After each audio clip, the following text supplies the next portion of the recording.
انایا یار تھوڑا سا تو مسکرا دو، ہم شہر کے سب سے شاندار شادی میں جا رہے ہیں، کوئی ماتم تو نہیں؟ اناہل گاڑی چلاتے ہوئے اپنی خاموش سہیلی کو چھیڑ رہی تھی۔ اور سچ کہہ رہی ہوں، ہمارے باس اتنے ڈیشنگ اور ہینڈسم ہیں کہ جب وہ دلہا بن کر اسٹیج پر بیٹھیں گے نا تو تم بھی دیکھتی رہ جاؤ گی۔ وہ اپنے باس کی شادی کے لیے بے حد زیادہ پرجوش تھی، جبکہ انایا کے دل پر نہ جانے کیوں ایک عجیب سی اداسی اور گھبراہٹ کا بوجھ تھا۔ جب وہ دونوں تقریب کے ہال میں داخل ہوئیں تو وہاں کی چمک دھمک اور وی آئی پی ماحول دیکھ کر مناہل دنگ رہ گئی۔ اس نے اسٹیج کی طرف اشارہ کرتے ہوئے دھیمی آواز میں کہا، نظر نہ لگے کتنی پرفیکٹ جوڑی ہے دونوں کی۔ انایا نے جیسے ہی بے دلی سے اپنی نظریں اوپر اٹھائیں، اس کے جسم کا سارا خون منجمد ہو گیا۔ ہال کا شور، وہ روشنیاں اور وہ ہجوم، سب کچھ دھندلا گیا۔ سامنے سفید شیروانی میں جو شخص مسکرا رہا تھا وہ کوئی اجنبی نہیں تھا، وہ شہبیر ملک تھا۔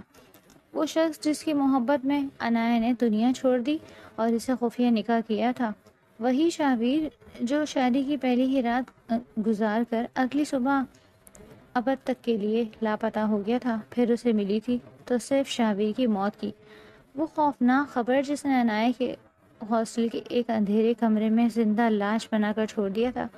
اور اب وہی شاویر دنیا کے سامنے دلہا بنا کسی اور کا ہاتھ تھامے بیٹھا تھا۔ اپنے مٹ چکے سہاگ کو یوں کسی اور کی قسمت بنتے دیکھ کر انایا کے اندر جیسے ایک طوفان اٹھ کھڑا ہوا۔ صدمہ، غصہ اور تڑپ تڑپ کر گزری ہوئی راتوں کا درد سیکنڈوں میں اس کے چہرے پر امڈ آیا۔ وہ حواس کھو کر مہمانوں کو دھکیلتی ہوئی سیدھی اسٹیج کی طرف بھاگی۔ اس سے پہلے کہ وہاں موجود سیکیورٹی یا دلہا دلہن کے رشتہ دار کچھ سمجھ پاتے، انایا اسٹیج پر چڑھی اور اپنی پوری طاقت سے ایک تماچا شہبیر کی منہ پر دے مارا۔ تھپڑ کی گونج اتنی شدید تھی کہ پورے ہال میں موت کا سا سناٹا چھا گیا۔ کتنا جھوٹ بولو گے شہبیر، کتنا سستا تماشا بناؤ گی میری محبت کا؟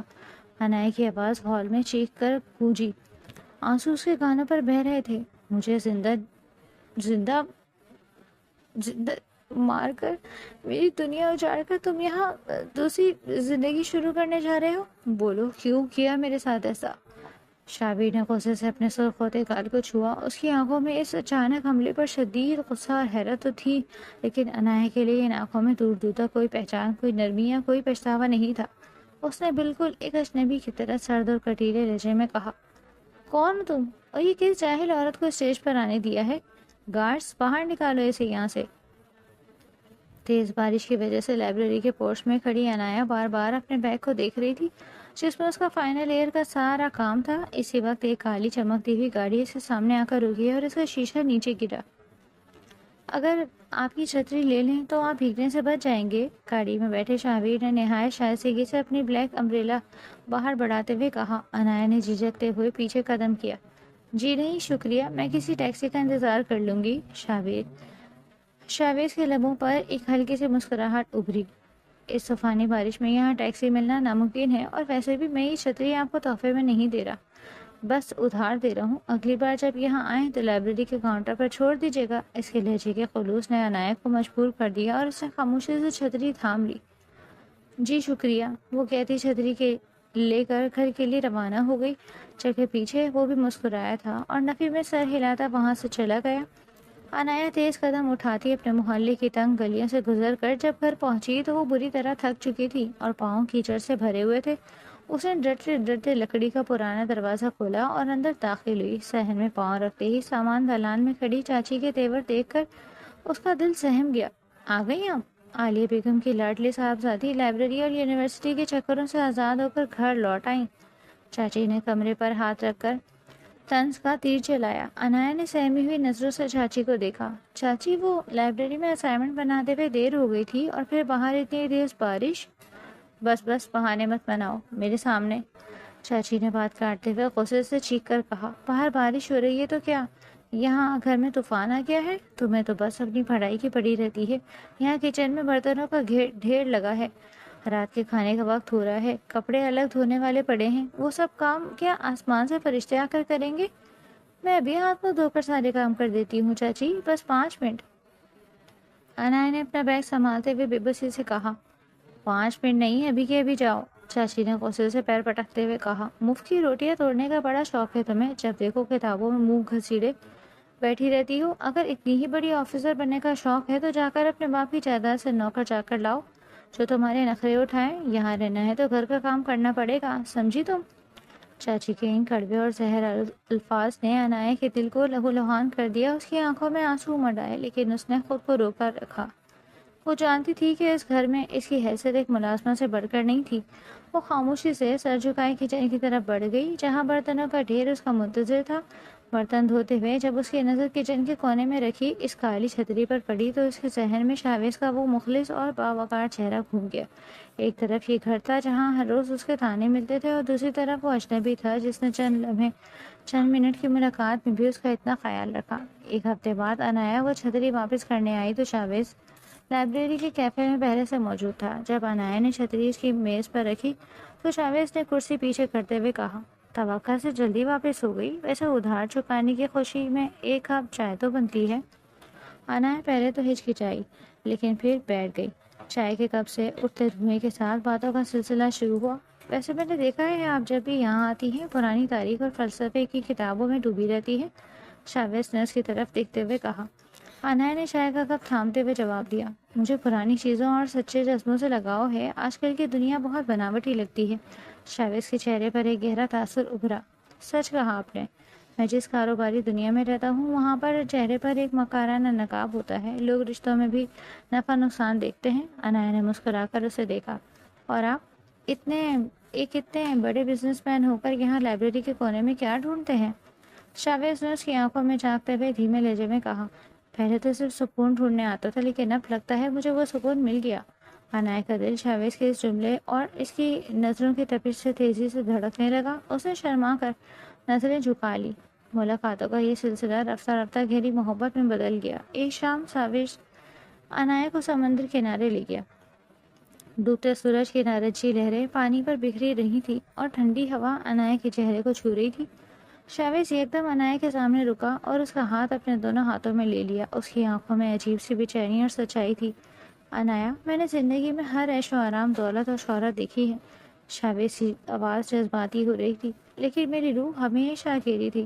جب سے تم میری زندگی میں آئی ہو مجھے جینے کا مقصد مل گیا ہے. میں تمہارے بغیر اپنی زندگی کا ایک پل بھی تصور نہیں کر سکتا. انایا نے حیرت اور محبت سے شاویز کو دیکھا. اس کی زبان نے ساتھ نہ دیا. شاویز نے اس کے ہاتھ پر اپنی گرفت مضبوط کی.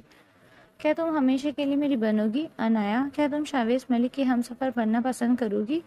انایا کی آنکھوں میں آنسو تیرنے لگے. اس نے لرزتے ہوئے لہجے میں کہا, شاویز, آپ کی دنیا بہت بڑی ہے اور میں ایک عام سی لڑکی. آپ کے گھر والے, مجھے کسی دنیا سے کوئی مطلب نہیں. انایا, شاویز نے اس کی بات کاٹتے ہوئے مضبوطی سے کہا, میرے لیے میری دنیا صرف تم ہو. میں سب کو منا لوں گا, اور اگر کوئی نہ مانا تو بھی میں تمہارا ہاتھ کبھی نہیں چھوڑوں گا. بولو, کیا تمہیں مجھ پر بھروسہ ہے؟ انایا نے اس کی آنکھوں میں چھپی سچی تڑپ دیکھی تو اپنے سارے خوف بھول گئی. اس نے روتے ہوئے مسکرا کر اس بات میں سر ہلا دیا. ہاں شاویز, مجھے آپ پر خود سے زیادہ بھروسہ ہے. وہ پر اعتماد لہجے میں بولی. ٹھیک ہے, کل شام میں تیار ہے نا؟ ہم کل ہی نکاح کریں گے. وہ اس کا چہرہ تھپتھپا کر بولا اور پھر مسکرا کر اسے اپنے ساتھ لگائے چلنے لگا. انایا تیز قدم اٹھاتی جب گھر پہنچی تو صحن میں ہمیشہ کی طرح اس کی چچی عالیہ بیگم پہلے سے ہی چائے کا مگ ہاتھ میں لیے زہر آلود نظروں کے ساتھ اس کا انتظار کر رہی تھی. اس کے قدموں کی آہٹ سنتے ہی چچی کے چہرے پر ناگواری کے تاثرات ابھر آئے. آ گئی آپ؟ روز روز کا یہی ڈرامہ ہے تمہارا. ذرا باہر بارش کیا ہوئی؟ صاحبزادی کے نخرے ہی ختم نہیں ہو رہے.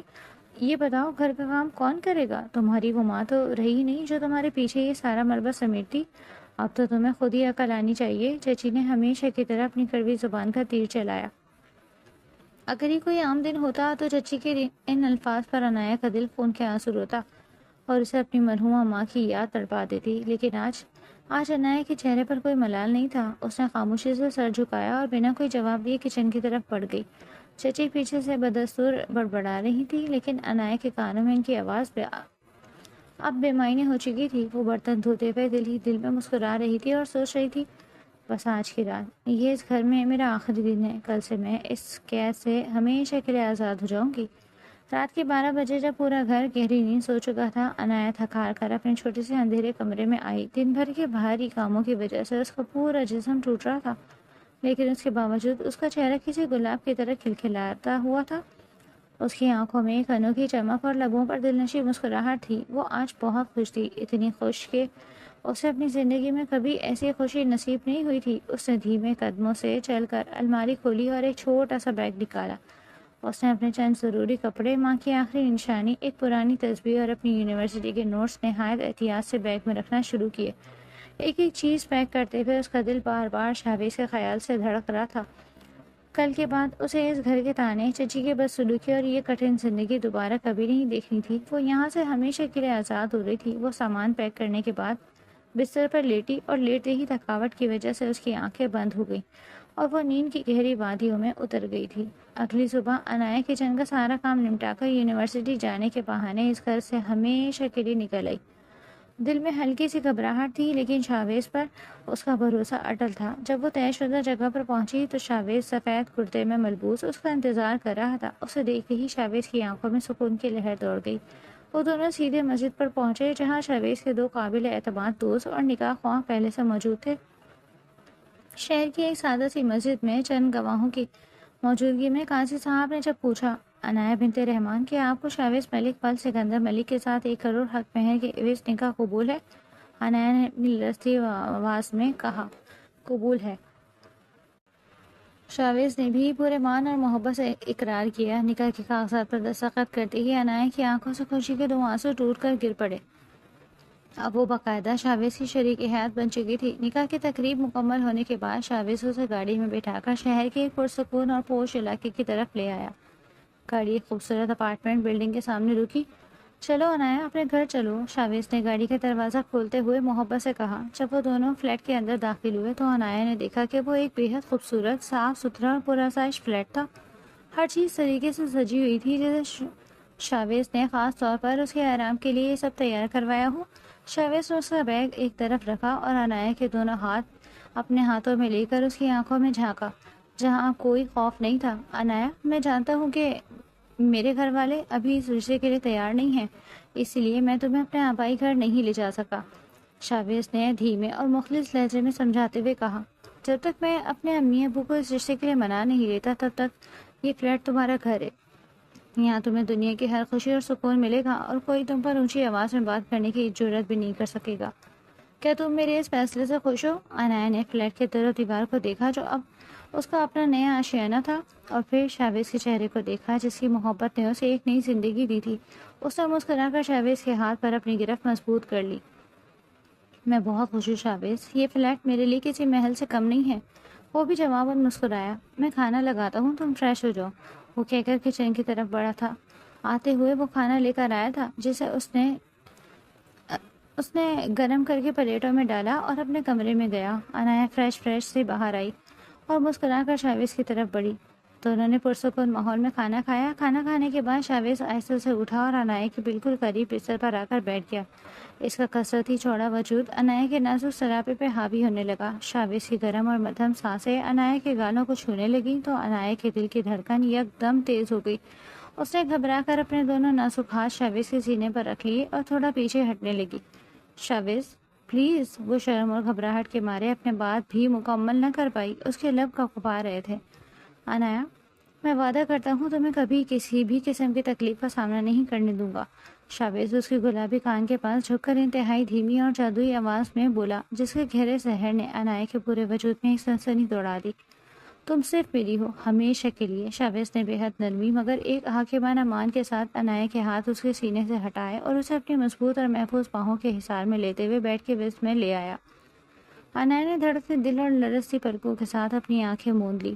شاویز نے اس کے معصوم چہرے، اس کی چمکتی پیشانی اور مخملی گردن پر اپنے والہانہ اور محبت بھرے لمس چھوڑنا شروع کیے۔ شاویز کی اس ٹوٹ کر چاہنے کی شدت پر عنایا کا پورا وجود اس کی باہوں میں پگھلنے لگا۔ وہ شاویز کے اس بے پناہ پیار اور سحر انگیز رویے پر حیران ہوئی تھی اور خود کو دنیا کی خوش قسمت ترین عورت سمجھ رہی تھی۔ جب شاویز کے لب عنایا کے لرزتے ہوئے لبوں پر چھکے تو اس نے عنایا کے تمام اکھڑے ہوئے سانسوں اور اس کی جھجک اور الجھے ہوئے الفاظ کو اپنے اندر سمیٹ لیا۔ ان دونوں کے درمیان کا ہر پردہ، ہر خوف اور دنیا کا ہر اندیشہ اس رات کی تاریکی میں پگھل کر ہمیشہ کے لیے ختم ہو گیا۔ شاویز نے رات بھر عنایا پر محبت کی وہ ابدی شدتیں اور عنایا لٹائیں کہ عنایا کو لگا جیسے اس کی زندگی کے سارے دکھ لمحوں میں ختم ہو گئے ہیں۔ وہ پوری رات ایک دوسرے کے آغوش میں ایک دوسرے کے وجود کا حصہ بنے کھوئے رہے۔ اس بات سے بالکل بے خبر کہ اگلی صبح ان کے لیے کیا ہولناک موڑ لانے والی ہے۔ اگلی صبح جب سنہری دھوپ کمرے کی کھڑکی سے اندر آئی تو انایا کی آنکھ کھلی، اس کے چہرے پر رات کی محبت کا خمار اور ایک خوبصورت مسکراہٹ تھی۔ اس نے بستر پر اپنے ساتھ ہاتھ مارا، لیکن وہاں خالی پن تھا، شاویز وہاں موجود نہیں تھا۔ انایا مسکرا کر اٹھی، اس نے سوچا شاید شاویز کچن میں ہوگا یا فریش ہونے گیا ہوگا، لیکن پورا فلیٹ چھان مارنے کے بعد شاویز کہیں نہیں ملا۔ اس کا فون بھی بند جا رہا تھا، شاید بزنس کی کوئی ارجنٹ میٹنگ ہوگی، اس لیے جلدی نکل گئے ہوں گے۔ انایا نے دل کو تسلی دی اور کچن میں جا کر چائے بنانے کا انتظام کرنے لگی۔ دوپہر گزری، شام ہوئی اور پھر رات کی سیاہی چھا گئی، لیکن شاویز واپس نہ آیا۔ ایک دن گزرا، 2 دن گزرا، پھر دیکھتے ہی دیکھتے کئی دن بیت گئے، مگر شاویز کا کچھ پتہ نہیں چلا۔ انایا کا دل گھبراہٹ سے پاگل ہونے لگا، لیکن وہ خود کو بار بار دلاسا دیتی وہ ملک گروپ آف انڈسٹریز کے مالک ہیں، اتنے بڑے بزنس مین ہیں، اکثر ایسے کاموں سے باہر جانا پڑتا ہے، وہ بس آتے ہی ہوں گے۔ اسی امید اور سوچ کے تحت وہ اپنے آنسو پوچھ کر روز یونیورسٹی جاتی اور اپنی پڑھائی کنٹینیو کرتی۔ پھر ایک دن جب وہ یونیورسٹی سے واپس آئی اور فلیٹ کا تالا کھول ہی رہی تھی کہ پیچھے سے کسی نے اسے پکارا۔ انایا نے پلٹ کر دیکھا، وہاں ایک سیکیورٹی گارڈ کھڑا تھا، اس کی آنکھوں میں ایک عجیب سا افسوس اور سنجیدگی تھی۔ جی آپ کون؟ انایا نے دھڑکتے دل کے ساتھ پوچھا۔ بی بی جی، میں سوسائٹی کا ہیڈ گارڈ ہوں، گارڈ نے سر جھکا کر کہا۔ مجھے آپ کو ایک بہت بری خبر دینی ہے، اس فلیٹ کے جو مالک تھے شاویز ملک صاحب، وہ اب اس دنیا میں نہیں رہے۔ انایا کے ہاتھ سے بیگ چھوٹ کر نیچے گرا۔ کیا بکواس کر رہے ہو تم؟ ہوش میں تو ہو؟ بی بی جی میں سچ کہہ رہا ہوں، گارڈ نے اداسی سے بتایا۔ 2 دن پہلے ان کی کار کا ایک ہولناک ایکسیڈنٹ ہوا ہے اور وہ موقع پر ہی مارے گئے۔ ان کی فیملی نے ہمیں صاف آرڈر دیے ہیں کہ یہ فلیٹ اب فوراً خالی کروا دیا جائے، کیونکہ یہ اب کسی اور کے ہینڈ اوور کرنا ہے۔ آپ کو یہ گھر اب خالی کرنا ہوگا۔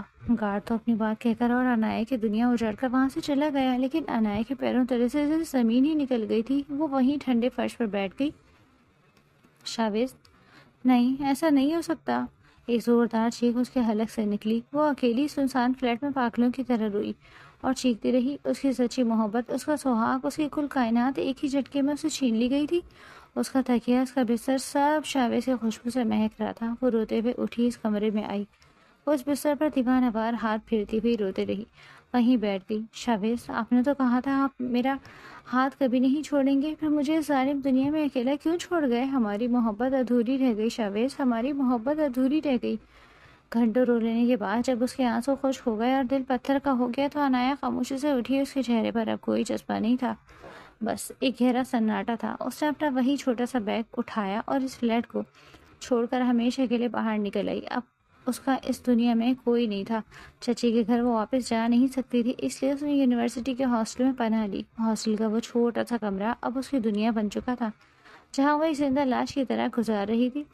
اسی ہاسٹل میں اس کی ملاقات مناہل سے ہوئی۔ مناہل ایک بہت زندہ دل، مخلص اور محنتی لڑکی تھی، جو ہاسٹل میں رہ کر ایک نامی گرامی کمپنی میں جاب بھی کر رہی تھی اور ساتھ ساتھ اپنی پڑھائی بھی پوری کر رہی تھی۔ انایا کی خاموشی اور اس کا دکھ دیکھ کر مناہل نے اس کو بہت سارا سہارا دیا اور اسے دوبارہ جینے کی ہمت دی۔ مناہل کی وجہ سے ہی انایا نے اپنی پڑھائی مکمل کی اور آج وہ مناہل کے ساتھ اسی کے باس کی شادی میں جا رہی تھی۔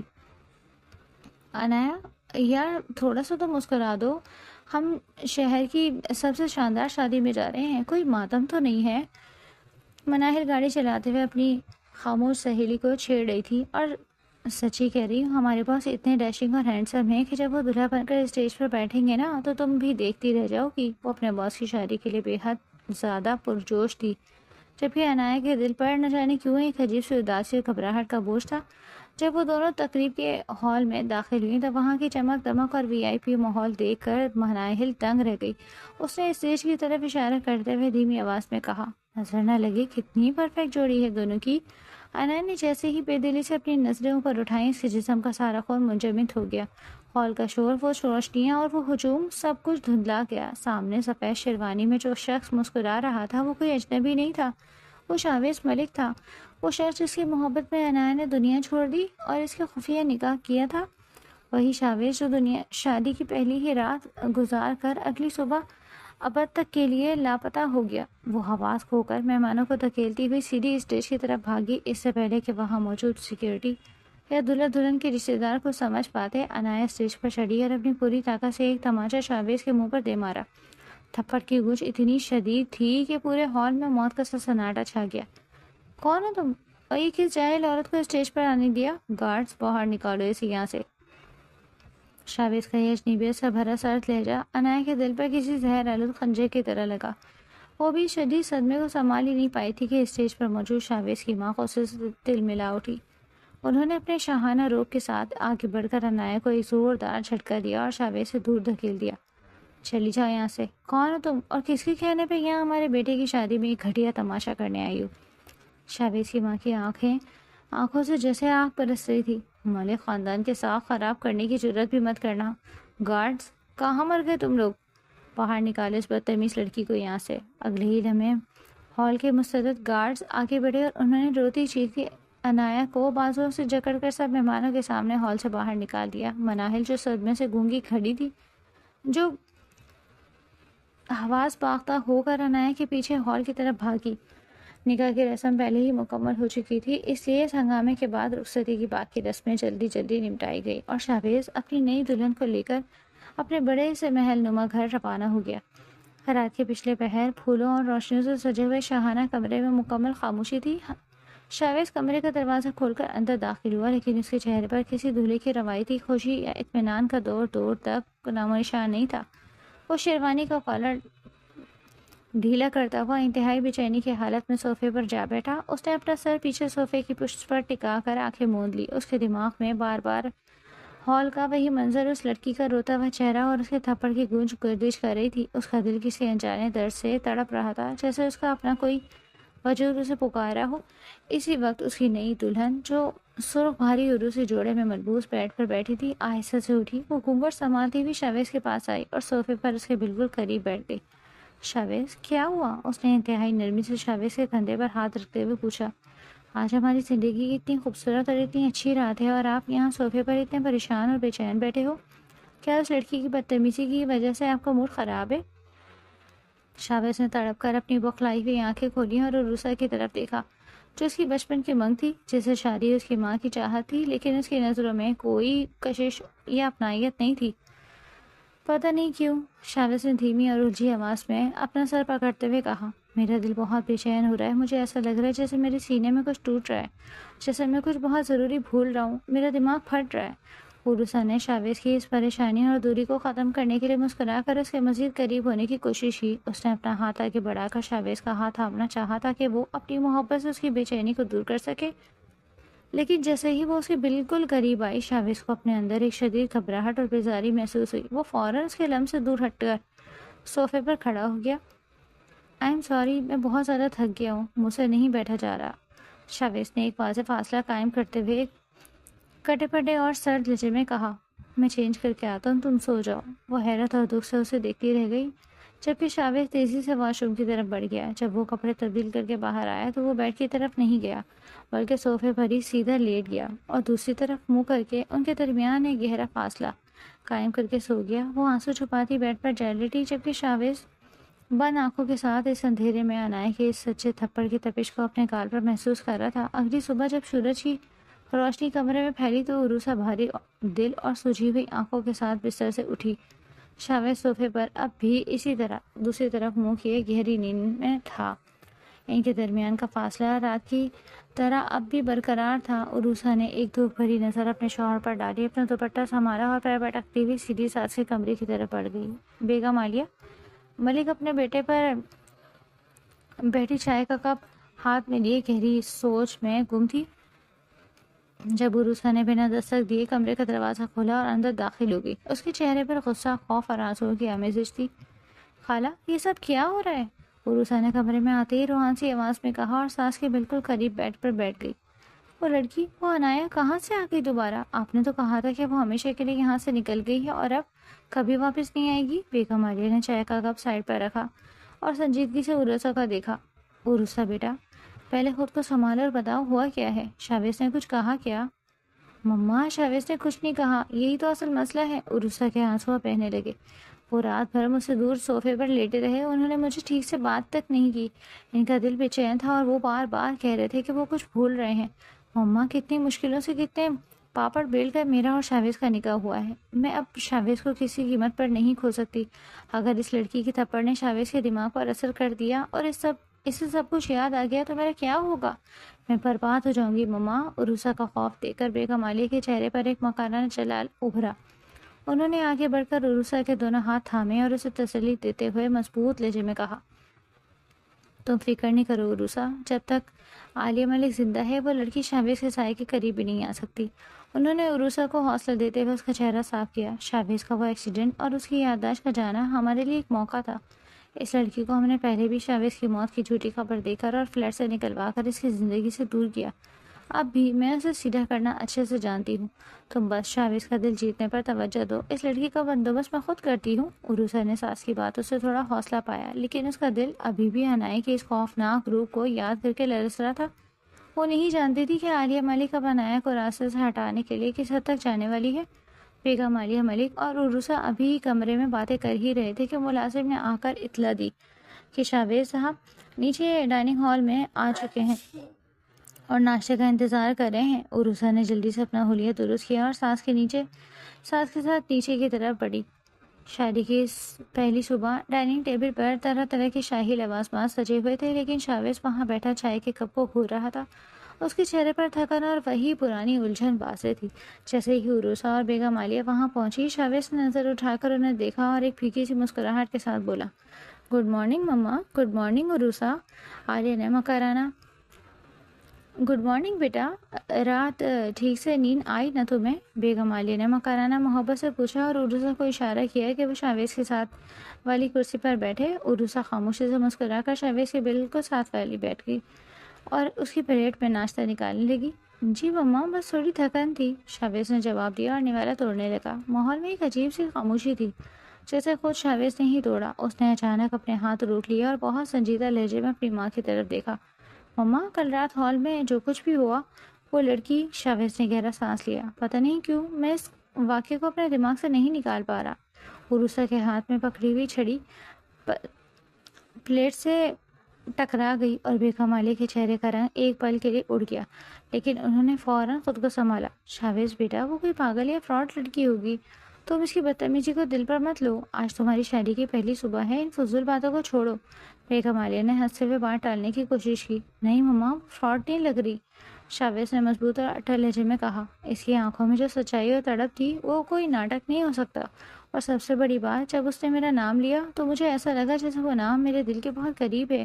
میں نے اپنے پی اے کو فون کر دیا ہے. میں نے اسے کہا ہے کہ اس لڑکی کے بارے میں پوری ڈیٹیل پتہ کرے، وہ کون ہے، کہاں رہتی ہے اور اس کا مجھ سے کیا تعلق ہے. شاویز کا یہ فیصلہ سنتے ہی عروسہ کا دل جیسے دھڑکنا بھول گیا اور اس نے خوفزدہ نظروں سے بیگم عالیہ کی طرف دیکھا. ڈائننگ ٹیبل پر بیٹھے بیٹھے ہی جیسے دونوں عورتوں کے پیروں تلے سے زمین نکل گئی تھی، کیونکہ اگر شاویز کی انکوائری عنایہ تک پہنچ جاتی تو ان کا جھوٹ سیکنڈوں میں تباہ ہونے والا تھا. عنایہ شام کے وقت اپنے کام سے فارغ ہو کر بوجھل قدموں اور اداس دل کے ساتھ واپس ہاسپٹل کی طرف جا رہی تھی.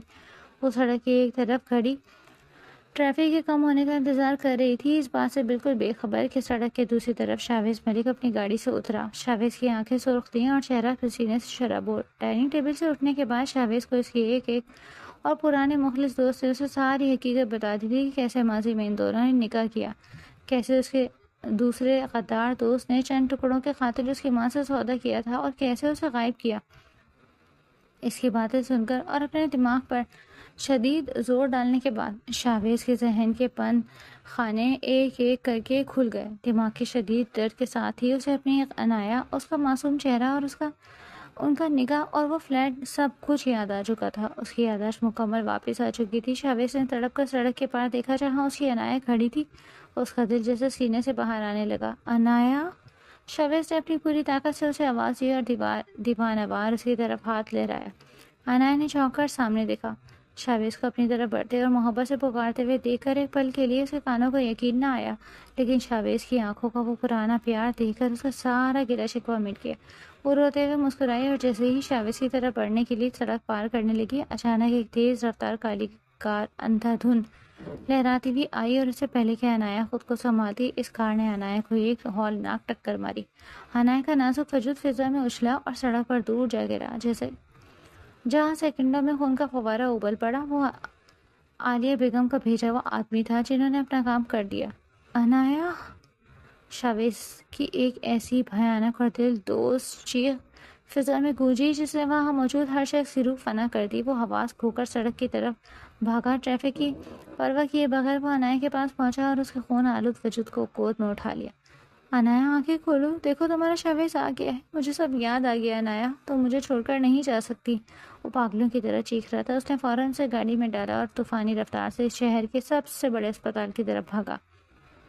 اسپتال پہنچتے ہی شاویز انایا کو اسٹریچر پر ڈال کر خود ایمرجنسی وارڈ کی طرف بھاگا۔ اس کا اپنا لباس انایا کے خون سے سرخ ہو چکا تھا۔ ڈاکٹرز نے جیسے ہی انایا کی نازک حالت دیکھی وہ گھبرا گئے۔ مسٹر ملک، کیس بہت سیریس ہے، ان کے بچنے کے چانسز بہت کم ہیں، ڈاکٹر نے ڈرتے ڈرتے کہا۔ یہ سننا تھا کہ شاویز کا سارا ضبط ٹوٹ گیا۔ اس نے آگے بڑھ کر ڈاکٹر کا کالر اپنے دونوں ہاتھوں میں جکڑ لیا اور اس کی آنکھیں وحشتوں سے وحشیوں کی طرح چمکنے لگی۔ میری بیوی کو کچھ نہیں ہونا چاہیے، تم سن رہے ہو نا؟ شاویز کی چیخ سے پورا اسپتال لرز اٹھا۔ اگر انایا کی سانس رکی تو میں اس پورے اسپتال کو آگ لگا دوں گا، تم سب کو زندہ جلا دوں گا میں، جاؤ اور میری انایا کو جان بچاؤ۔ ڈاکٹرز اور عملہ شاویز کا یہ خوفناک پاگل پن کا روپ دیکھ کر سہم گئے اور فوراً انایا کو آپریشن تھیٹر کے اندر لے گئے۔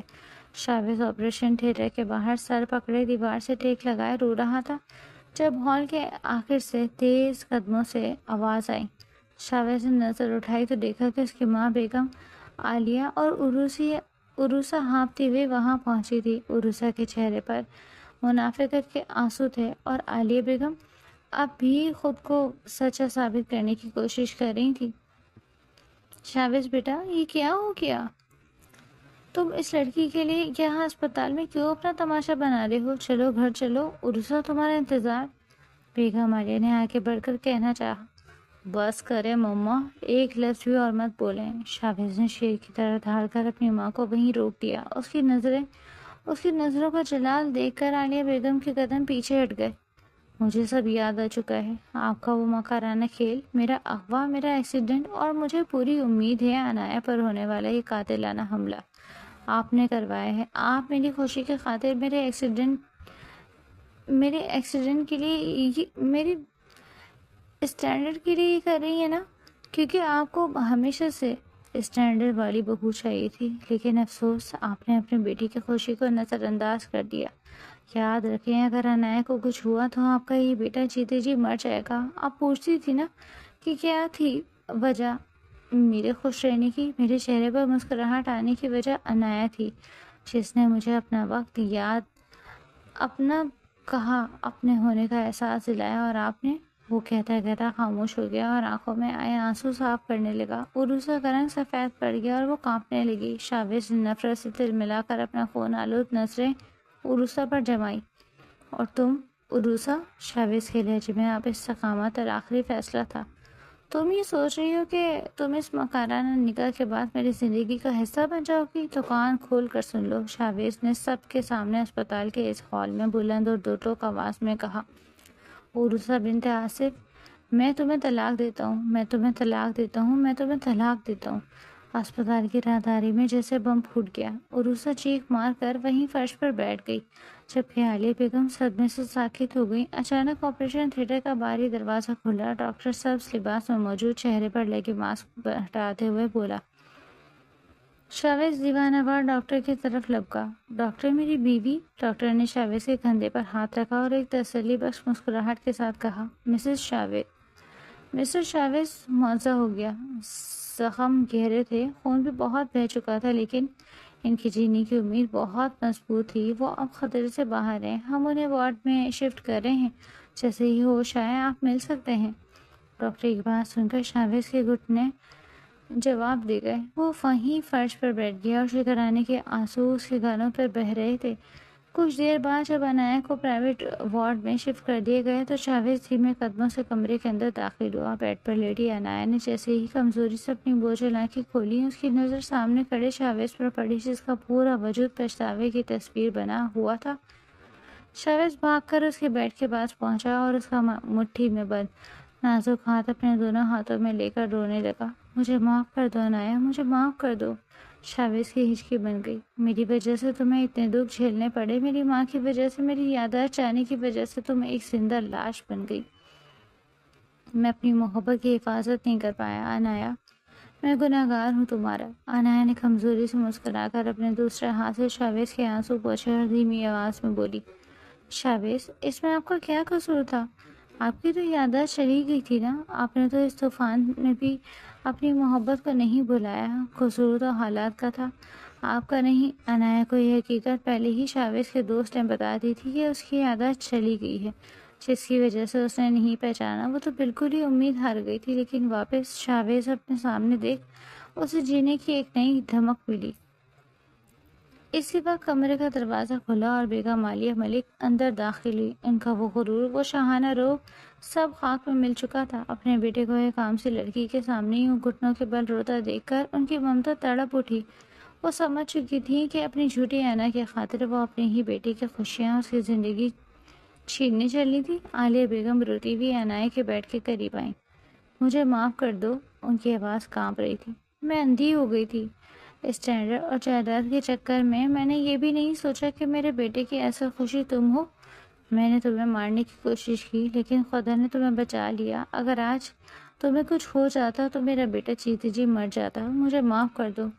عنایا نے ایک گہرا سانس لیا۔ اس کی آنکھوں میں آنسو آ گئے، لیکن اس کے لہجے میں اب کوئی نفرت نہیں تھی۔ آنٹی، مائیں تو بچوں کا گھر بسانے کے لیے دنیا سے لڑ جاتی ہیں، آپ تو اپنے ہی بیٹے کا بسا بسایا گھر اجاڑنے نکل پڑی۔